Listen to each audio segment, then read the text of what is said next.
Hi, I'm Liza, and you're at home with Magyk. I'm going to read to you today from the start of this book called Magyk. It's by Angie Sage, and it is book one of a series of books, the Septimus Heap series, and it's a really neat series. They're very fat, so if you like big, thick books, this might be for you. The neat thing about this title is it's available on Hoopla, and Hoopla is a new service that we're offering through the library that you'll just need your library card and you can get hooked up with Hoopla, and then you can, if you like the book, you can borrow a copy. You can either borrow it as an ebook to read or as an audiobook to listen to. And there's no wait times or holds, so as many people as want the book can have it at the same time. So that's the cool thing about Hoopla. So I'm going to read you the first little bit, and if you like the sound of it, go over to Hoopla and go check it out. All right, Magyk. And it starts with a map, which is one of my favorite things in books, is for them to have a map. Check this out.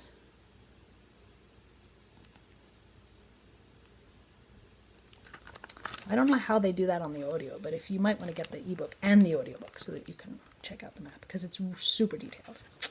All right, chapter 1, Something in the Snow. There's another little picture. There's a few pictures in this. Pretty cool. Silas Heap pulled his cloak tightly around himself, against the snow. It had been a long walk through the forest, and he was chilled to the bone. But in his pockets he had the herbs that Galen, the physic woman, had given him for his new baby boy, Septimus, who had been born earlier that day.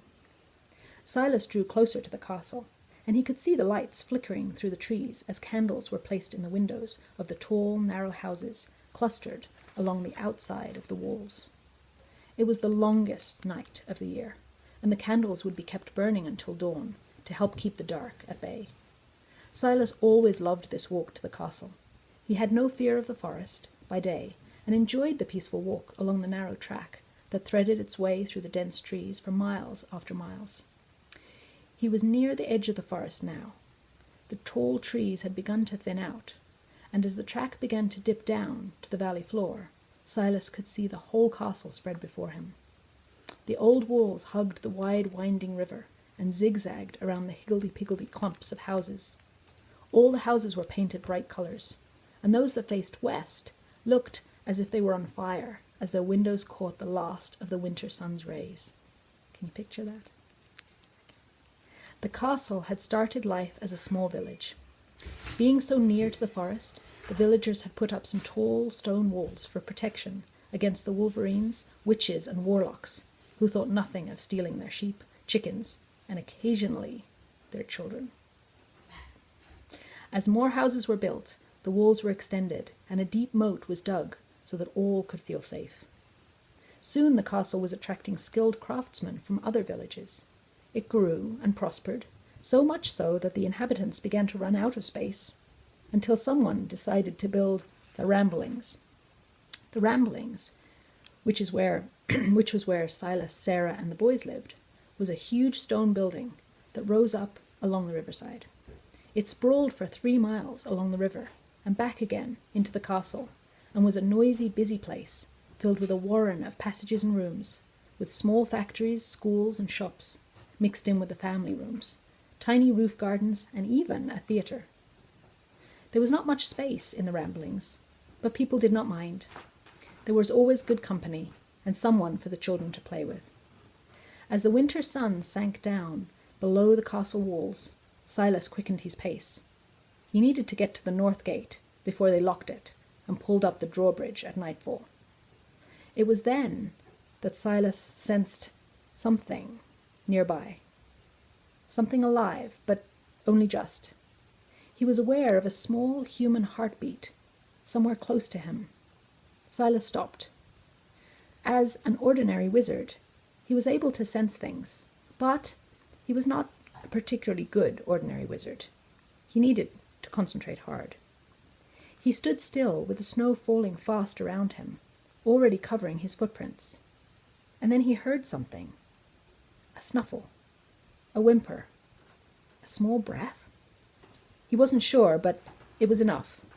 Underneath, a bush, beside the path, was a bundle.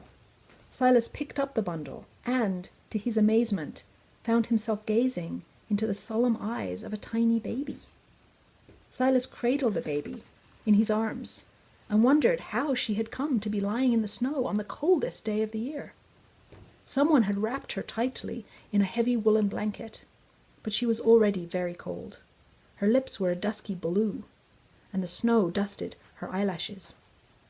As the baby's dark violet eyes gazed intently at him, Silas had the uncomfortable feeling that she had already seen things in her short life that no baby should see. Thinking of his Sarah at home, warm and safe with Septimus and the boys, Silas decided that they would just have to make room for one more little one. He carefully tucked the baby into his blue wizard cloak and held her close to him as he ran toward the castle gate. He reached the drawbridge just as Gringe, the gatekeeper, was about to go and yell for the bridge boy to start winding it up. "You're cutting it a bit fine," growled Gringe, "but you wizards are weird. What do you all want to be out for on a day like this? I dunno." "Oh?" Silas wanted to get past Gringe as soon as he could, but first he had to cross Gringe's palm with silver. Silas quickly found a silver penny in one of his pockets and handed it over. "Thank you, Gringe. Good night." Gringe looked at the penny, as though it were a rather nasty beetle. "Marcia Overstrand, she gave me a half-crown just now. But then, she's got class. What with her being the extraordinary wizard now." "What?" Silas nearly choked. "Yeah, class. That's what she's got." Gringe stood back to let him pass, and Silas slipped by. As much as Silas wanted to find out why Marcia Overstrand was suddenly the extraordinary wizard, he could feel the bundle beginning to squirm in the warmth of his cloak, and something told him that it would be better if Gringe did not know about the baby. As Silas disappeared into the shadows of the tunnel that led to the ramblings, a tall figure in purple stepped out and barred his way. "Marcia!" gasped Silas. "What on earth?" "Tell no one you found her. She was born to you, understand?" Shocked, Silas nodded. Before he had time to say anything, Marcia was gone in a shimmer of purple mist. Silas spent the rest of the long winding journey through the ramblings with his mind in turmoil. Who was this baby? What did Marcia have to do with her? And why was Marcia the extraordinary wizard now? And as Silas neared the big red door that led to the Heap family's already overcrowded room, another, more pressing question came into his mind. What was Sarah going to say to yet another baby to care for? Silas did not have long to think about that question. As he reached the door, it flew open, and a large red-faced woman, wearing the dark blue robes of a matron midwife, ran out, almost knocking Silas over as she fled. She, too, was carrying a bundle, but the bundle was wrapped from head to toe in bandages, and she was carrying him under her arm, as if he were a parcel, and she was late for the post. "Dead!" cried the matron midwife. She pushed Silas aside with a powerful shove and ran down the corridor. Inside the room, Sarah Heap screamed. Silas went in with a heavy heart. He saw Sarah surrounded by 6 white-faced little boys, all too scared to cry. "She's taken him," said Sarah hopelessly. "Septimus is dead, and she's taken him away." At that moment, a warm wetness spread out from the bundle that Silas still had hidden under his cloak. Silas had no words for what he wanted to say, so he just took the bundle out from under his cloak and placed her in Sarah's arms. Sarah Heap burst into tears. All right, I'm going to read chapter 2 as well. Just can't stop. Chapter 2, Sarah and Silas. Little book right there. The bundle settled down into the Heap household and was called Jenna, after Silas's mother. The youngest of the boys, Nico, was only 2 when Jenna arrived, and he soon forgot about his brother Septimus. The older boys slowly forgot too. They loved their little baby sister and brought home all kinds of treasures for her from their magic classes at school. Sarah and Silas, of course, could not forget Septimus. Silas blamed himself for leaving Sarah alone while he went out to fetch the baby's herbs from the physic woman. Sarah just blamed herself for everything. Although she could hardly remember what had happened that terrible day, Sarah knew she had tried to breathe life back into her baby and had failed. And she remembered watching the matron midwife wrapping her little Septimus from head to toe in bandages and then running for the door, shouting over her shoulder, "Dead!" Sarah remembered that all right. But Sarah soon loved her little baby girl as much as she had loved her Septimus. For a while she was afraid that someone would come to take Jenna away too. But as the months passed and Jenna grew into a chubby, gurgly baby, Sarah relaxed and almost stopped worrying. But I would worry, wouldn't you? Because where did that baby come from? Until one day when her best friend, Sally Mullen, arrived breathless on the doorstep. Sally Mullen was one of those people who knew everything that was going on in the castle. She was a small, busy woman with wispy ginger hair that was forever escaping from her somewhat grubby cook's hat. She had a pleasant round face, with a little chubby from finishing off too many cakes, and her clothes were generally covered in sprinkles of flour. Sally ran a small cafe down on the pontoon beside the river. The sign over the door announced, the Sally Mullen Tea and Ale House. Clean accommodation available, no riffraff. There were no secrets in Sally Mullen's cafe. Anything and everyone arriving at the castle by water was noticed and commented on, and most people coming to the castle did prefer to arrive by boat. No one, apart from Silas, liked the dark tracks through the forest that surrounded the castle. The forest still had a bad wolverine problem at night and was infested with carnivorous trees. Meat-eating trees. Then there were the Wendron witches, who were always short of cash and had been known to set traps for the unwary traveller and leave them with little more than their shirt and their socks. Sally Mullen's cafe was a busy, steaming hut perched precariously over the water. All shapes and sizes of boats would moor up at the cafe pontoon, and all sorts of people and animals would tumble out of them. Most decided to recover from their trip by having at least one of Sally's fierce beers and a slab of barley cake, and by telling the latest gossip. And anyone in the castle with half an hour to spare and a rumbling tummy would soon find themselves on the well-trodden path down to the port gate, past the riverside amenity rubbish dump, and along the pontoon to Sally Mullen's Tea and Ale House. Sally made it her business to see Sarah every week and keep her up to date with everything. In Sally's opinion, Sarah was much put upon with 7 children to care for, not to mention Septimus Heap, who did very little as far as she could see. Sally's stories usually involved people Sarah had never heard of and would never meet. But Sarah looked forward to Sally's visits all the same, and enjoyed hearing about what was going on around her. However, this time, what Sally had to tell her was different. This was more serious than everyday gossip, and this time it did involve Sarah. And for the first time ever, Sarah knew something about it that Sally did not. Can you guess? Sally swept in and closed the door conspiratorially behind her. "I've got some terrible news," she whispered. Sarah, who was trying to wipe breakfast from Jenna's face, and everywhere else that the baby had sprayed it, and clean up after the new wolfhound puppy, all at the same time, was not really listening. "Hello, Sally," she said. "There's a clean space here. Come and sit down. Cup of tea?" "Yes, please, Sarah. Can you believe this?" "What's that then, Sally?" asked Sarah, expecting to hear about the latest bad behaviour in the cafe. "The Queen! The Queen is dead!" "What?" gasped Sarah. She lifted Jenna out of her chair and took her over to the corner of the room where her baby basket was. Sarah laid Jenna down for her nap. She believed the babies should be kept well away from bad news. "Dead!" repeated Sally unhappily. "No!" gasped Sarah. "I don't believe it. She's just not well after her baby's birth. That's why she's not been seen since then." "That's what the custodian guards have been saying, isn't it?" said Sally. "Well, yes," admitted Sarah, pouring out the tea, "but they are her bodyguards, so they must know.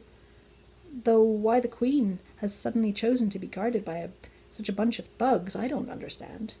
Sally took the cup of tea that Sarah had placed in front of her. Lovely. Well, exactly.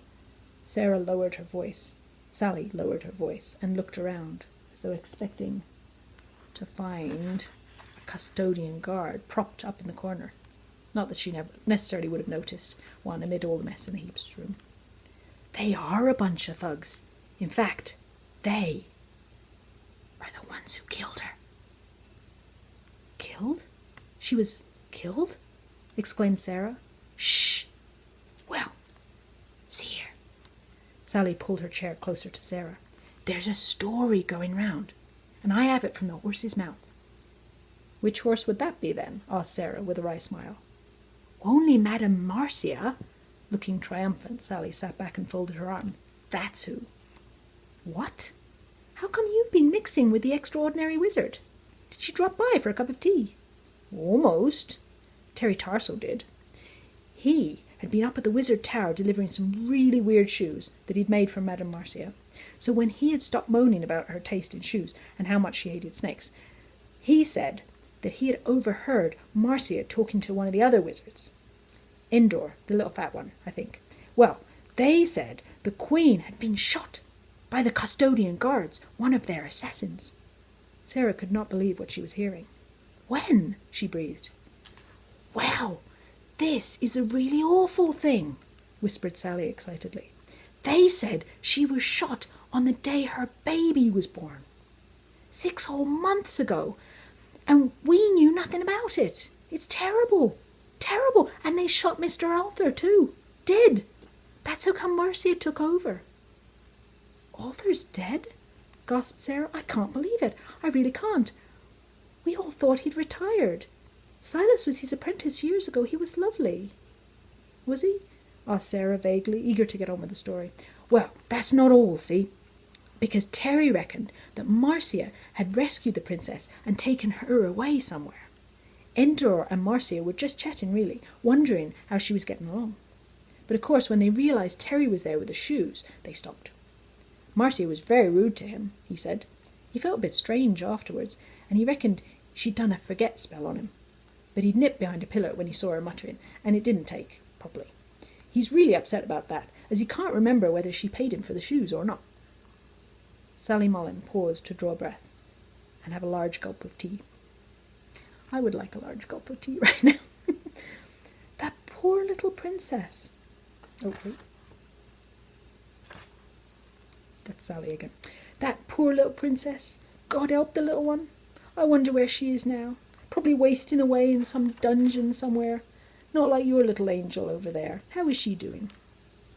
Oh, she's just fine, said Sarah, who usually would have talked at length about Jenna's snuffles and new tooth and how she could sit up and hold her own cup now.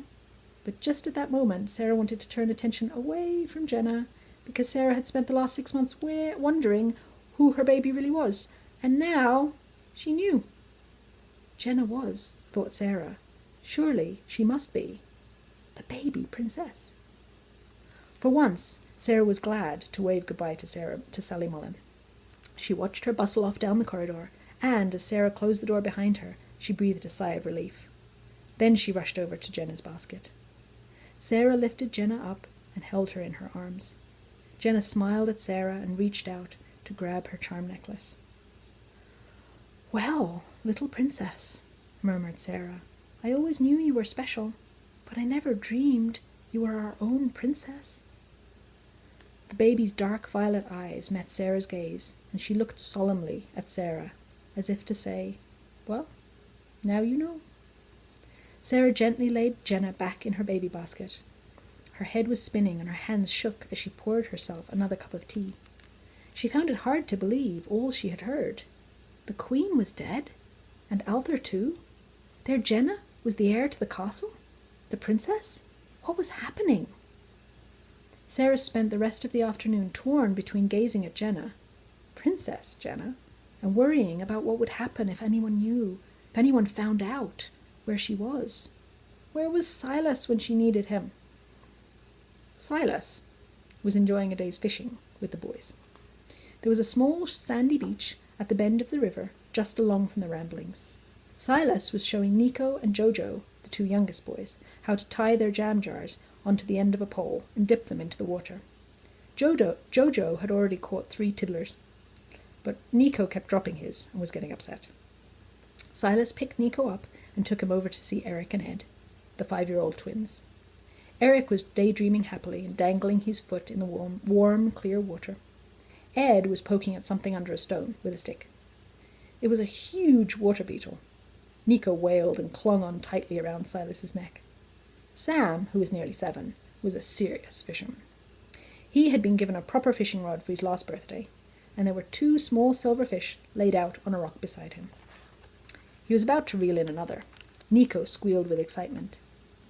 "Take him away, Dad. He'll frighten the fish," Sam said crossly. Silas tiptoed off with Nico and went to sit beside his oldest son, Simon. Simon had a fishing rod in one hand and a book in the other.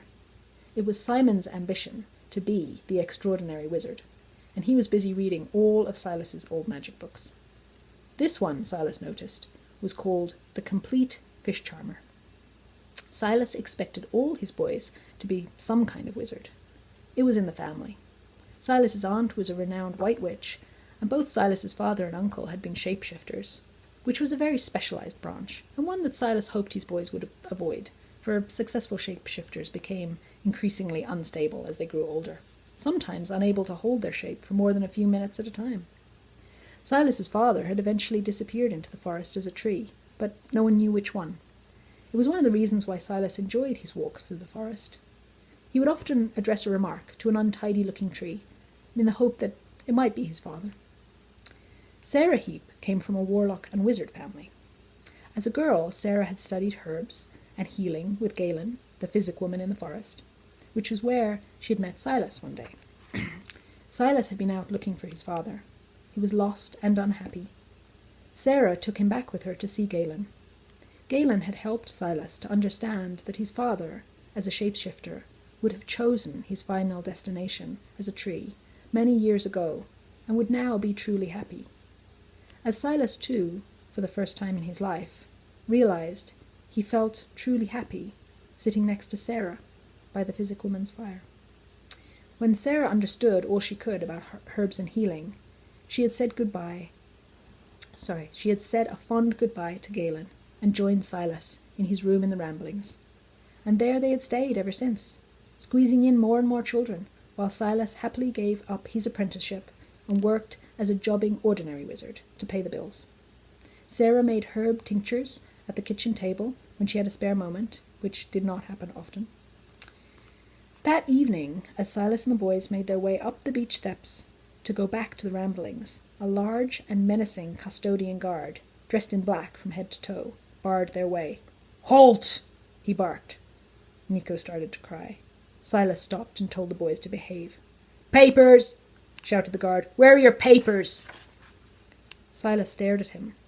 "What papers?" he asked, quietly, not wanting to cause trouble with 6 tired boys around him needing to go home for their supper. "Your papers, wizard scum! The beach area is forbidden to all without required papers," sneered the guard. Silas was shocked. If he'd not been with the boys, he would have argued, but he had noticed the pistol that the guard was carrying. "I'm sorry," he said. "I didn't know." The guard looked them all up and down, as if deciding what to do. But luckily for Silas, he had other people to go and terrorize. "Take your rabble out of here. Don't come back," snapped the guard. "Stay where you belong." Silas hurried the shocked boys up the steps and into the safety of the Ramblings. Sam dropped his fish and started to sob. There, said Silas. "It's all right." But Silas felt that things were most certainly not all right. What was going on? "Why did he call us wizard scum, Dad?" said Simon. "Wizards are the best, aren't they?" "Yes," said Silas distractedly, "the best."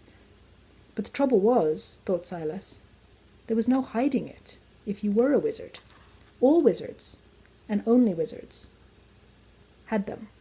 Silas had them. Sarah had them, and all the boys, except Nico and Jojo had them. And as soon as Nico and Jojo went to magic class in school, they would have them too. Slowly but surely, until there was no mistaking it, a wizard child's eyes would turn green when he or she was exposed to magic learning. It had always been something to be proud of, until now, when suddenly it felt dangerous. That evening, when at long last all the children were asleep, Silas and Sarah talked late into the night. They talked about their princess and their wizard boys and the changes that had overtaken the castle. They discussed escaping to the Marham marshes or going into the forest and living with Galen. By the time dawn broke, and at last they fell asleep, Silas and Sarah had decided to do what the Heaps usually did: muddle through and hope for the best. And so, for the next 9.5 years, Silas and Sarah kept quiet. They locked and barred their door, they spoke to only their neighbours and those they could trust, and, when the magic classes were stopped at school, they taught the children magic at home in the evenings. And that is why, 9.5 years later, all the Heaps, except one, had piercing green eyes. I'll just show you that that is what you have to look forward to. If you like this and you want to continue and you want to go to Hoopla and check out the ebook or the audiobook to listen to or to read and carry on with chapter 3, and like I said, it's nice and thick. It'll keep you going for a long time. All right, great series. I hope you enjoyed it. I'll see you next time.